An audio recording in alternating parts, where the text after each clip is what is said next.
আসসালামু আলাইকুম। বাংলাদেশে এই মুহূর্তে বিভিন্ন জায়গায় বুলডোজার কর্মসূচি চলছে। তারই মধ্যে একটি চমকপ্রদ খবর, পাকিস্তান থেকে জাহাজে এলো চিটাগোর, ব্যান্ড পার্টি বাজিয়ে স্বাগত। অর্থাৎ পাকিস্তান থেকে আমাদের এত বেশি প্রয়োজনীয় একটি জিনিস আসলো, যা খেয়ে আমরা জীবনযাপন করতে পারবো, যা না পাইলে আমরা অনাহারে মরে যাব, তেমনই একটি খাবার আসলো চিটাগোর। আর সেই চিটাগোরকে স্বাগত জানানোর জন্য, সেই জাহাজকে স্বাগত জানানোর জন্য ব্যান্ড পার্টি বাজানো হলো এবং ফুল ছিটিয়ে স্বাগত জানানো হলো।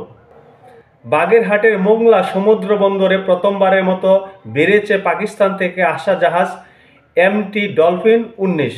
পানামা পতাকাবাহী জাহাজটি আজ বৃহস্পতিবার সকালে 5,500 টন চিটাগোর নিয়ে বন্দরে 8 নম্বর জেটিতে নোঙর করে।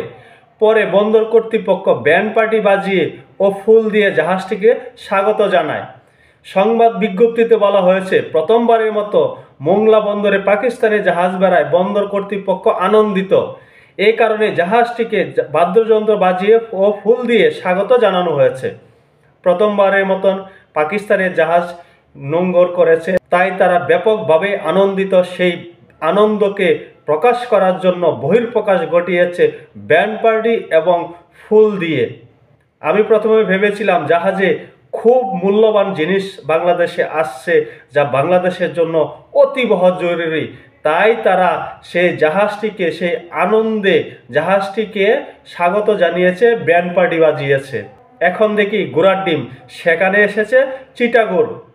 কয়েকদিন আগে বিএনপির ভারপ্রাপ্ত চেয়ারম্যান তারেক রহমান বলেছিলেন, এতদিন দেখেছি আমাদের বাংলাদেশে দিল্লির প্রতি প্রেম, এখন দেখছি পাকিস্তানের প্রতি প্রেম উপড়ে পড়ছে। এতদিন দেখেছি বিভিন্ন শিল্পী ভারত থেকে আসতো, এখন দেখি পাকিস্তান থেকে আসে। তিনি কিন্তু এখানে একটি বিশেষ মেসেজ দিয়েছিলেন। আমাদের বাংলাদেশের বর্তমান যে পরিস্থিতি, যেভাবে পাকিস্তান প্রেম দেখা দিচ্ছে, তাতে মনে হচ্ছে ভিন্ন কোনো সুর রয়েছে। সেই ইঙ্গিতটি কিন্তু তারেক রহমান দিয়েছিল। আজকে আমরা দেখলাম পাকিস্তান থেকে জাহাজে করে চিটাগোর আসলো, আর সেটিকে ব্যান্ড পার্টি বাজিয়ে স্বাগত জানানো হলো। হয়তো আরও অনেক কিছু দেখতে হবে, সেই অপেক্ষায় আপনিও থাকেন, আমিও রইলাম। সকলে ভালো থাকবেন। আল্লাহ হাফেজ।